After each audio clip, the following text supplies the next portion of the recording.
Students अस्सलामु अलैकुम, कैसे हैं आप डियर लर्नर्स। कर हमने पढ़ा था लेसन जो U2 का है 3 क्वेश्चंस। आज उसी को हम कंटिन्यू करेंगे।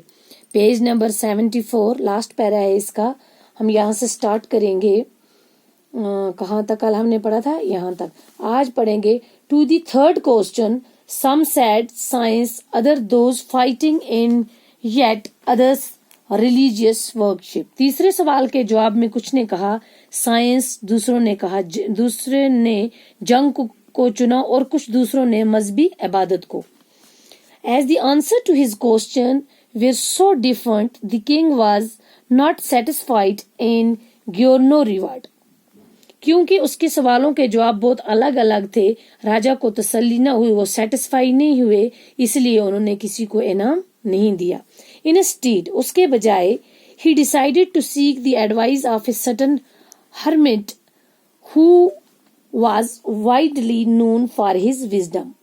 उसके बजाय किसी सन्यासी को सलाह देने का फैसला किया क्योंकि वो इन बातों से राजी नहीं हुआ। The hermit lived in a wood which he never left. हर्मट जो था, वो सन्यासी जो था, वो एक जंगल में रहता था जिसे वो कभी नहीं छोड़ना चाहता था। He saw no one but simple people. आम लोगों के अलावा वो और किसी से नहीं मिलता था। So the king put on ordinary clothes before he reached the hermit's hut. The king left his horse with his bodyguard and went on alone. तो वो जो सन्यासी था, वो जंगल में रहता था, वो कभी वहां से छोड़कर नहीं आता था। अब बादशाह ने क्या किया, एक ऑर्डिनरी आम से कपड़े पहने और उसकी सन्यासी की झोंपड़ी तक अपने घोड़े पे सवार होके चला गया। पहले राजा ने अपना घोड़ा अपने मुहाफिजों के पास छोड़ा और अकेले आगे चल दिया। As the king came near the hermit's hut, he saw the hermit digging the ground front of his hut. तो जब राजा सन्यासी की कुटिया के नजदीक आया, उसने सन्यासी को अपनी कुटिया के आगे जमीन की खुदाई करते हुए देखा। He greeted the king. उसने राजा का इस्तकबाल किया and continued digging. और दोबारा के अपना जो काम करता था, खुदाई का काम, वो करने जारी कर दिया उसने। The hermit was old and weak. वो सन्यासी जो था वो बहुत ही क्या था, एक तो बूढ़ा था, दूसरा वो बहुत ही कमजोर था। As he worked, he breathed heavily. जब वो काम करता था तो जोर जोर से हाँफ रहा था। The king went up to the hermit and said, राजा सन्यासी के पास गया और बोला, I have come to you. किसको बोला उसने?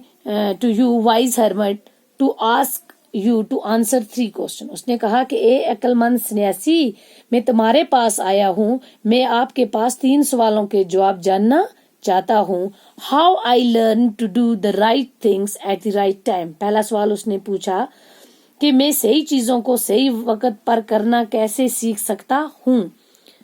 किसने पूछा? राजा ने उसको बोला। Who were the people I need most.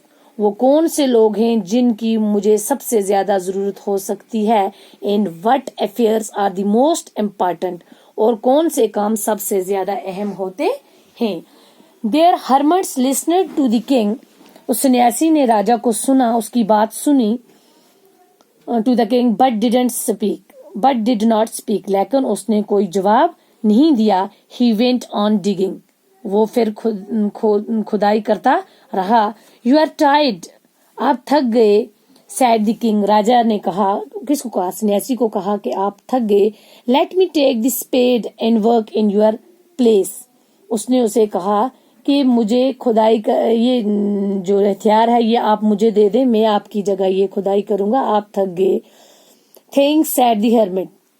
उसने कहा, सन्यासी ने कहा, शुक्रिया। The king his spade then he sat down on the ground. उसने अपना वो जो हथियार था वो किसको दिया? बादशाह को दिया। खुद जमीन पर वो बैठ गया। ठीक है ना। When the king had dug 2 beds, जब राजा ने 2 क्यारियां खोद ली, he stopped and repeated his question. तो वो रुक गया और उसने अपने सवालों को दोहराया। The hermit gave no answer. सन्यासी ने कोई जवाब नहीं दिया, बट स्टूड अप, लेकिन खड़ा हो गया, स्ट्रेचिंग आउट, फैलाते हुए, his hand for the spade, वो अपने उस हथियार की तरफ हाथ फैलाते हुए, एंड सैड, और उसने कहा, now you rest and let me work, उसने कहा राजा से कि अब आप आराम कीजिए और मुझे काम करने दीजिए।